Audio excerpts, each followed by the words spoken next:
የቀድሞ የኢትዮጵያው ጠቅላይ ሚኒስትር የነበሩት አቶ መለስ ዜናዊ ይህንን አሉ። እግር ጭንቅላት አይሆንም። ፈይሳና እርሳስ አንድ ናቸው። በእግራቸው የጻፉ በጭንቅላታቸው ያጠፋሉ። ይሄን ለምን አልኩ?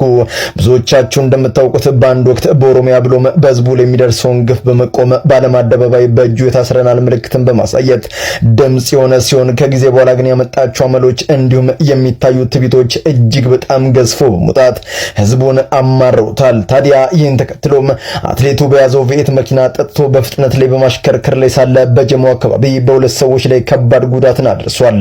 ይህ መረጃ ሲሰማም የአካባቢ ፖሊሶች ወደ ስፍራው ማቅናት እጁን እንዲሰጥ ቢጠይቁትም እሱ ግን ለህግ ከመገዛት ይልቅ ፖሊሶቹ ላይ የወሰደው እርምጃ እጅግ በጣም በርካቶችን አነጋግሯል። ምንድነው የተፈጠረ ያለው?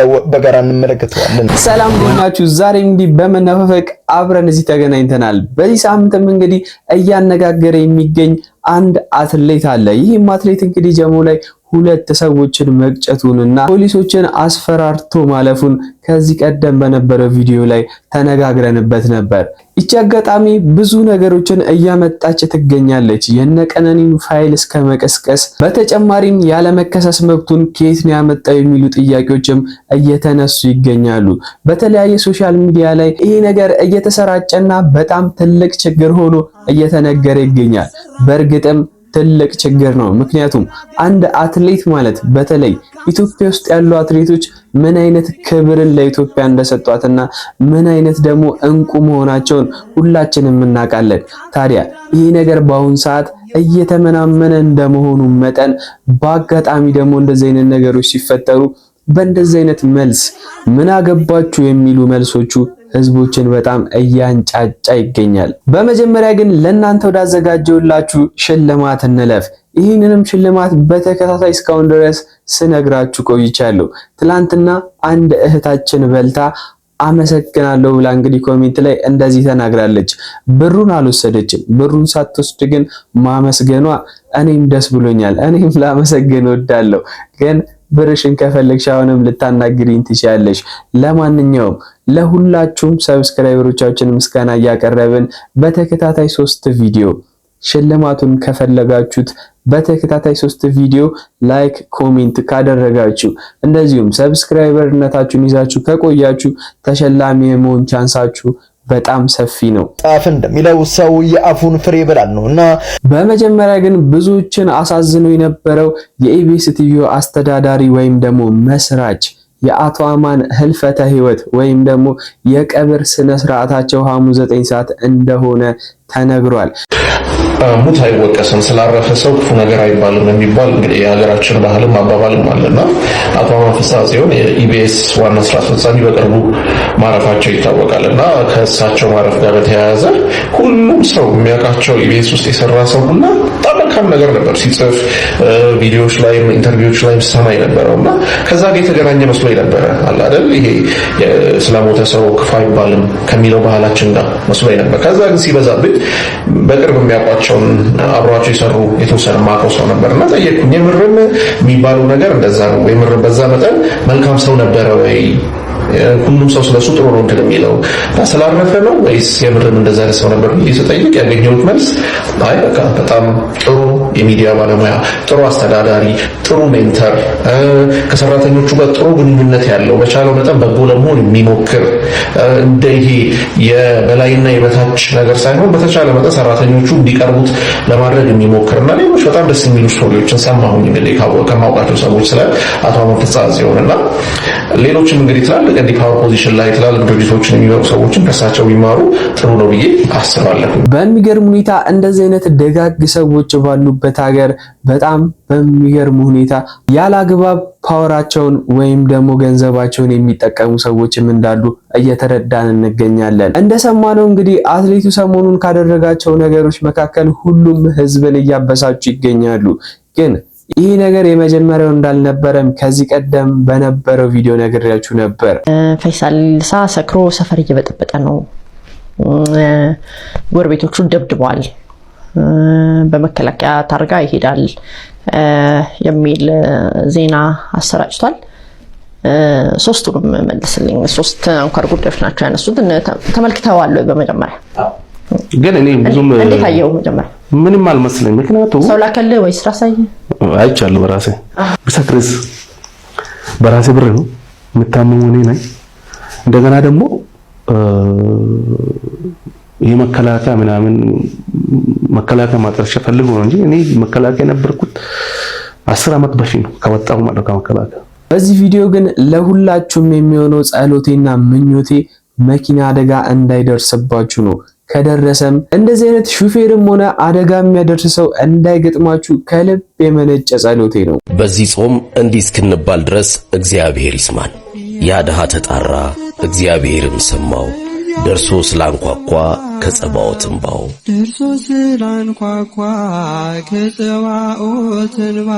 ይሄ ግለሰብ ስለነ ቀነኒም እንደዚህ ብሎ ነበር የተናገረው። አትሌት ፈይሳ ለሊሳ በቀነኒ አዱኛ ሞትና በድምፃዊ አንዱዓለም ጎሳ ዙሪያ አነጋጋሪ ቃለ ምልልስ ሰጠ። ፍትህ ለቀነኒ የሚሉ ዜጎችን ጎጃም ሄዳችሁ አውሮ ሲል ለማግለል ሞክረዋል። የአንዱዓለም እጮኛ የነበረችው የሞዴል ቀነኒ ቤተሰቦችን የወከለው ወንድሟ ሊበን አዱኛ ባሰራጨው ቪዲዮ ለአባገዳዎች ጉዳዩን ሲያስረዳ የተጠቀመበትን የአማርኛ ቋንቋና መንገድ አጥብቆ ተችቷል። ፈይሳ ለሊሳ በመልእክቱ አንዱዓለም በአፋን ኦሮሞ እውነቱን ተናግሮ የራሱንና የእጮኛውን እውነት ነግሮናል። አንተ ወንድምየው ግን አባገዳዎች ፊት ቀርበ እነርሱን ለማደናገር በሚመስል መልኩ በማይገባቸው የወፍ ቋንቋ ወይም ባዕድ ቋንቋ አማርኛን ለማለት ነው መናገር ተገቢ አይደለም ሲል ኮንኗል። አትሌቱ አክሎም ጉዳዩ ወደ ሽምግልናና አባገዳዎች ከሄደ የኦሮሞ ባህል በጠበቀ መልኩ በኩሽ ቋንቋ መነጋገር ሲገባ ሆን ተብሎ በሌላ ቋንቋ መናገር እውነትን ለመደበቅ እንደተደረገ ሴራ ቆጥሮታል። በጉዳዩ ላይ ቀጥተኛ ምክሩን የለገሰው አትሌት ፈይሳ በኦሮሞ ባህል ደም የሚመልስልን ወይም የሚከፍልልን ያጣን ህዝቦች አይደለንም በማለት አንዱዓለም እጮኛውን ገድሎ ከሆነ በኦሮሞ የጉማም ወይም የደም ካሳ ስርዓት መሰረት እንዲዳኝ፣ ነገር ግን ካልገደለ በግድ የራሱን ወንጀለኛ አድርጎ እጁን እንዳይሰጥ መክሯል። አንዱዓለም እውነትን ተናገር፣ ገድለ ከሆነ በባህሉ መሰረት ጉማ ክፈል፣ ካልገደልክና እጁ ንጹህ ከሆነ ግን እንቢበል፣ በግድ ወደ ጉማ ስርዓት ራስን አታስገባ ሲል አትሌቱ ለአንዱዓለም መልእክቱን አስተላልፏል። ክስ የሚያቀርቡ አካላትንም ቢሆን አንዱዓለም ስለመግደሉ በእርግጠኝነት የምታውቁና የያዛችሁት ማስረጃ ካለ አምጡ፣ ማስረጃ ከሌላችሁ ግን በማናውቀው ቋንቋ አትለፍልፉም፣ ጎጃም ሄዳችሁ ማውራት ትችላላችሁ ሲል ገልጿል። በመጨረሻም አትሌቱ የህብረተሰቡን አቋም በተመለከተ ሲናገር አንዱዓለም በህይወት ባይኖር ኖሮ ስለ ሟች እጮኛው ቀነኒ ያልሆነውን ሁሉ ተቀበጣጥሩ ነበር። እናንተ እንደ ነፋስ ናችሁ፣ ነፋስ ወደ ፈለገው እንደሚነፍስ ሁሉ እናንተም አቋማችሁ አይታወቅም ሲል ትችቱን ሰንዝሯል። ከነ ጆን ዳንኤል ጋር በተመሳሳይ ሁኔታ እነሱ በተከሰሱበት ክስም ሊከሰስ እንደሚችል ዛበሻ ዘግቧል። ቲክቶከሩ ጆን ዳንኤል በተቀጣበት ህግ አትሌት ፈይሳ ለሊሳም ሊከሰስ ይችላል።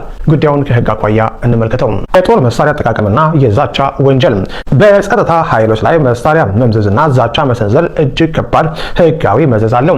አትሌቱ የታጠቀው መሳሪያ ህጋዊ ፍቃድ ያለው መሆኑን መጀመሪያ ይጣራል። ፍቃድ ቢኖረው እንኳን መሳሪያውን ለዛቻና በህግ አስከባሪዎች ላይ ለመጠቀም መሞከሩ ፍቃዱ እንዲሰረዝና መሳሪያው እንዲወረስ ያደርጋል።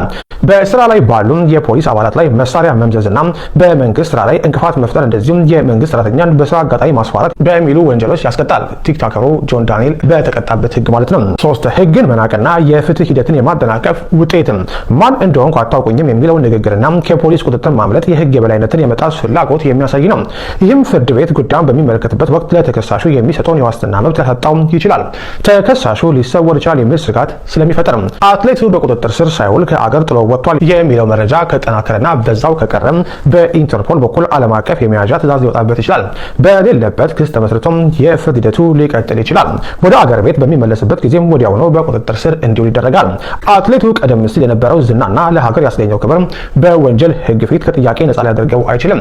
ይልቁንም እንዲህ ያሉ ድርጊቶች በታዋቂ ግለሰቦች ሲፈጸሙ ለህዝብ ደህንነት ስጋት በመሆናቸው ህጉ አሪያ የሚሆን እርምጃ እንዲወሰድ ሊያዝ ይችላል። ፈይሳ ለሊሳ እንደ ቲክቶከሩ ጆን ዳንኤል ይከሰስ ሲሆን በጋራም የምናየው ይሆናል። በሚያሳዝንና በሚደብር ሁኔታም እሱ ከገጫቸው ሰዎች መካከል አንዷ ወይም ደግሞ የ16 ዓመት ህፃን የሆነችው ልጅ ማረፏን በትላንትናው ዕለት ሰምተናል። ብዙውን ጊዜ ወይም ከዚህ በፊት እንደሰማነው የተገጨ ሰው ወይም ደግሞ የመኪና አደጋ የደረሰበት ሰው ኢትዮጵያ ውስጥ ከንብረት በላይ ዋጋ እንደሌለው በትክክል በማስረጃዎች ማስደገፍ ይቻላል። ለተገጨ ሰው የሚሰጥ ፍርድ ዝቅ ያለ ሲሆን እንደዚሁም ደግሞ ንብረትን ያወደመ ሰው ወይም ደግሞ ያጠፋ ሰው የሚቀጣው ቅጣት ግን ከዛ በላይ ነው። ታዲያ ይሄ ነገር በሰዋዊ ሐሳብ ስንመለከተው ትክክል አይመስልም። ነገር ግን የሰው ልጅ ገንዘብ ወይም ደግሞ መጠን ሊወጣለት የማይችል አንድ አካል ነው። ለዚህም ይመስለኛል ይህ ፍርድ በእንደዚህ አይነት መልኩ እየታየ የሚገኘው። አትሌት ፈይሳ ለሊሳ ላይ የተሰሙ ያሉ ክስተቶች በኢትዮጵያ የወንጀለኛ መቅጫ ሕግና በሌሎች ተዛማጅ ሕጎች መሰረት ሊያስከትሉ የሚችሉትን ከባድ ሕጋዊ አንድምታዎች እንደሚከተለው መተንተን ይቻላል። አንደኛ፣ በትራፊክ አደጋው ረገድ የሚጠበቅ ተጠያቂነት። አትሌቱ አደጋ አድርሶ ከአካባቢ መሰወሩ በራሱ ተጨማሪ ወንጀል ነው። በኢትዮጵያ የትራፊክ ደንብ መሰረት አደጋ ያደረሰ አሽከርካሪም ወዲያውኑ መኪናውን አቁሞ ለተጎጂዎች እርዳታ የመስጠት፣ አደጋውን ለፖሊስ ሪፖርት የማድረግ፣ ፖሊስ እስኪመጣ ድረስ ከአካባቢው ያለመራቅ ግዴታ አለበት። ከአደጋው ስፍራ መሸሽ ወይም ሂት ኤንድ ራን በሕግ ፊት ጥፋተኛ የመባል እድልን ከማስፋቱም በላይ በሰው አካል ላይ ለደረሰው ጉዳት የሚጣልበትን ቅጣት ሊያከብድበት ይችላል። ታዲያ በመጨረሻዎቹ ሰዓትም የሞተችዋ ልጅ እንደዚህ ነበር ቤተሰቦቿን እየተሰናበተች የነበረችው። በአሁኑ ሰዓትም ከሀገር መውጣቱን ምንጮች እየተናገሩ ይገኛሉ። ለሊሳ ቆይቶ ነው የፈነዳው፣ ዘገየ። አፈነዳዱ ግን ስርዓት አልባ ሆነ። አንዲት ጋዜጠኛ ነኝ የምትል ባልቴት ሰክራህ ሰፈር ውስጥ እየረበሽክ ነው ስትለው ምን አገባ በራሴ ብር ያለ ሰው በራሴ ብር መጠጣት ትችላለህ እኮ ፈይሳ። የማትችለው ሰፈር መረበሽ ነው የማትችለው። ቢኮዝ በአንተ ስካር እኔን ትረብሸኛለህ፣ ስለዚህ ጠጣ ግን አትረብሽ ነው እያለች ያለችው ልጅቷ። ይሄን እንኳን ማገናዘብ ያቃተው ፈይሳ ለሊሳን ሳስታውስ አንድ የሰፈር ላይ ትዝ ይለኛል። አረፋፍዶ ነው የፈነዳው። ሲፈነዳ ዲሲፕሊን የሚባል ነገር ከውስጡ አሟጦ የት እንደጣለው አያቱ ሊሆኑ የሚችሉን አሮጊት በምን ደረጃ ተሳድቦ እንደሚያባረር የሰፈር ሰው ምርር አለ። ፖሊስም አንዴ ያስረዋል፣ አንዴ ይፈተዋል፣ አንዴ ይፈተዋል። በቃ ለጊዜ ተሰጥቶ ዝም የተባለ ልጅ ነው፣ ጉልበተኛ ሆኖ ማለት ነው። ሰፈራችን ላይ እንትን ይመጣል፣ ቆሻሻ ቆሼ። ያን ቆሼ ከዛ ውስጥ ህፃናት ብረት ይለቅማሉ። ያቺን ብረት ለቅመው ያው ለዳቦ ሄደው ይሸጣሉ ማለት ነው። እሱ ካለ እሱ መጀመሪያ ይለቅምና እሱ ሲሄድ የተረፈውን ነው የሚለቀመው። አንድ ቀን እንደዚሁ እንትን መጥቶ ቆራሌ መጥቶ ሲዘረገፍ ሁሉንም ህፃናትን አባሮ እሱ ሄደ። መጀመሪያ እዛ ውስጥ እንግዲህ ተደባልቆ ፈንጂ መጥቶ ነበር። ያ ፈንጂ ፈንድቶ አንድ እግሩን ወሰደለት። የሰፈር ሰው ኡፍ አለ። ኡፍ ብሎ ከዛን ጊዜ ጀምሮ ያ ልጅ በሰፈራችን በጣም ሰው አክባሪ መሬድ የሆነ ሰው። በእርግጥ ያ ልጅ ጥሩ እንዲሆን አንድ እግሩ መወሰድ የለበትም። የሚመክረው ስላጣ እንዲመክሩትም ስላላስጠጋቸው ነው። ከነዚህ ዜናዎች ወጣ ስንልና ሌሎች ነገሮችንም ፈተሽ ስናደርግ ቴሌን እናገኘዋለን። በዚህ ሳምንት እንግዲህ ብዙ ሰዎችን እያበሳጨ የሚገኝ ነገር አንዱ ቴሌ ነው። ታዲያ ለዚህም ነገር ቴሌ እንዲህ ብሎ ነበር ምላሹን የሰጠው። ሀገራዊ የሆነ ግዳጅ ስለሆነብን ነው የአሁኑን ጭማሪ ጨምር ነው በማለት ተናግረዋል። ቴሌ የቀለደብን ነው። ሰምታል ጉድን ምን እያለ እንደሆነ ታውቃለህ? ዋጋ አልጨመርኩኝም እኔ ሳልሆነ እሳትና አደጋ በአዋጅ የተሰጠው ስልጣን ስለሆነ ለሱ ነው የጨመርኩት አለ። እሺ እኒያዋ 1800 ብር የነበረው 5% ነው እሳትና አደጋ ውሰዱ የተባለው። 5% ሲጨመርበት 1800% ነው የሚመጣው። 1890 ብር ነው። 110 ብር ጭማሪ አድርጋል ማለት ነው ቴሌ። እግዚአብሔር ከአዋጁ ውጪ ለእሳትና አደጋ አይደለም ራሳችሁ እየጨመራችሁ ነው። ከዛ አተረፈን እያላችሁ በሚዲያ ላይ ፎቶ ተነሱብናላችሁና እኛ ስንናገር ለምን ትናገራላችሁ ይባላል።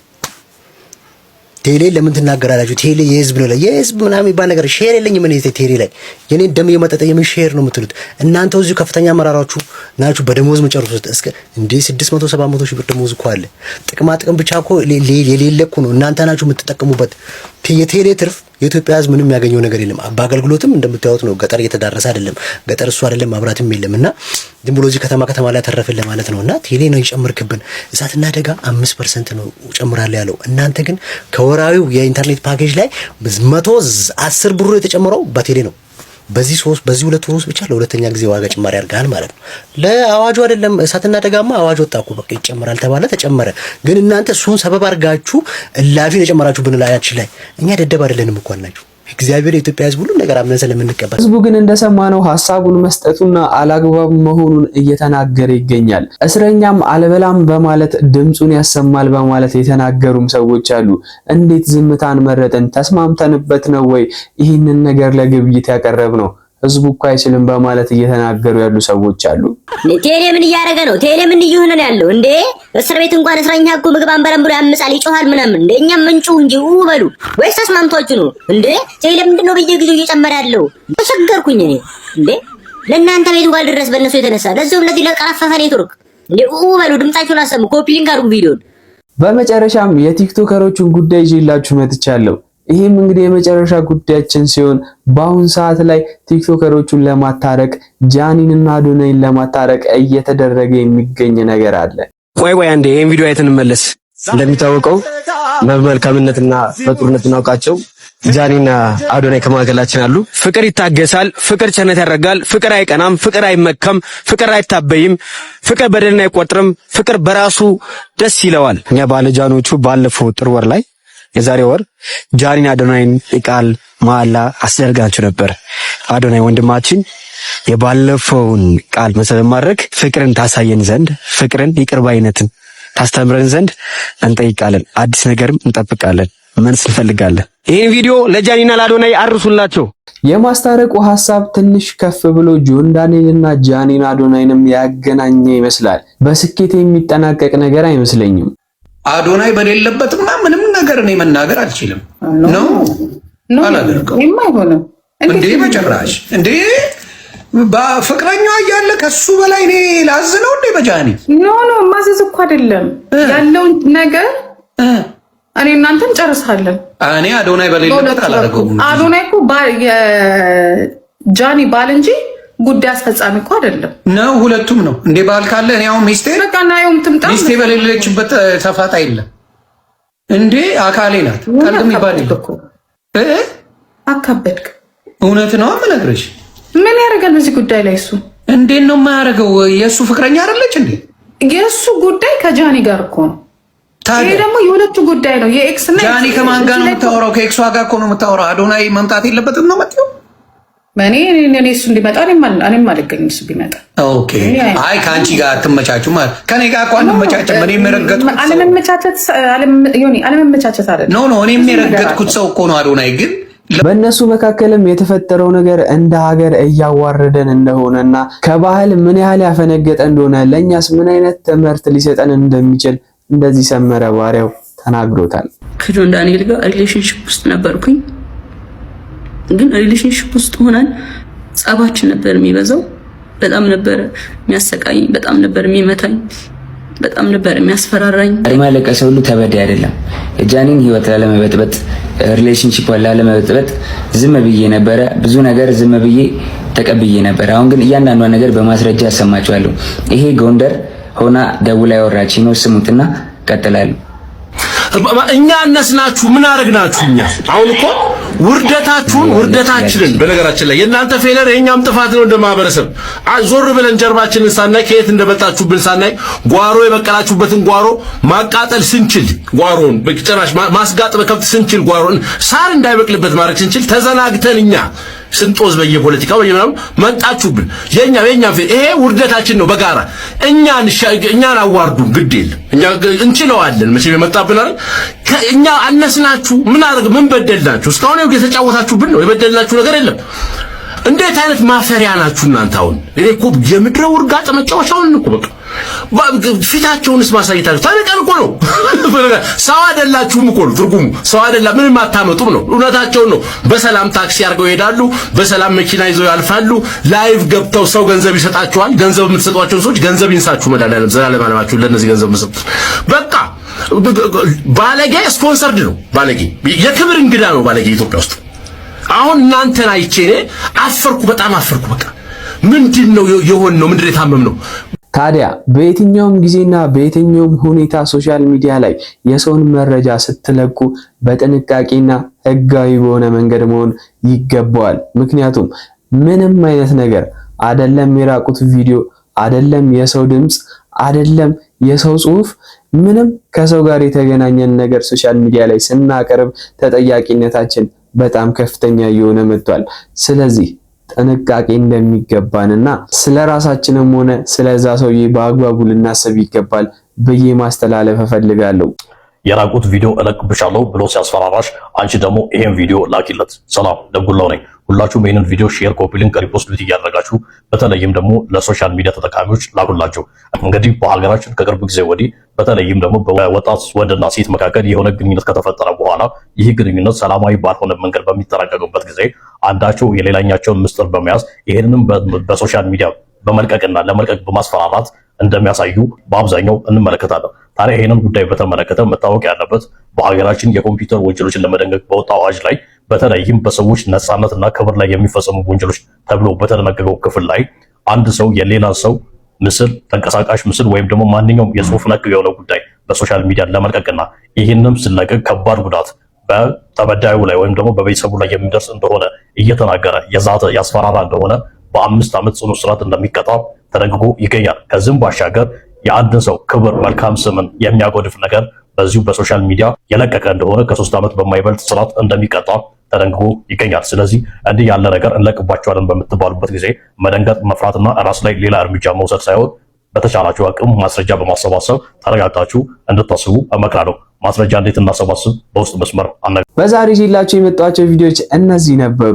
እዚህ ቻናል ላይ እንግዲህ ሰብስክራይብ ሆናችሁ ስትቆዩ ሽልማት እንደምታገኙ እንደዚሁም የወቅቱን አነጋጋሪ ነገሮችን እንደምታገኙ በአግባቡም እንደምትረዷቸውና ሐሳባችሁን ገልጻችሁ ማለፍም እንደምትችሉ ነግሬያችኋለሁ። በቀጣይ ቪዲዮም እስከምንገናኝ ድረስ ቸር ቆዩልኝ።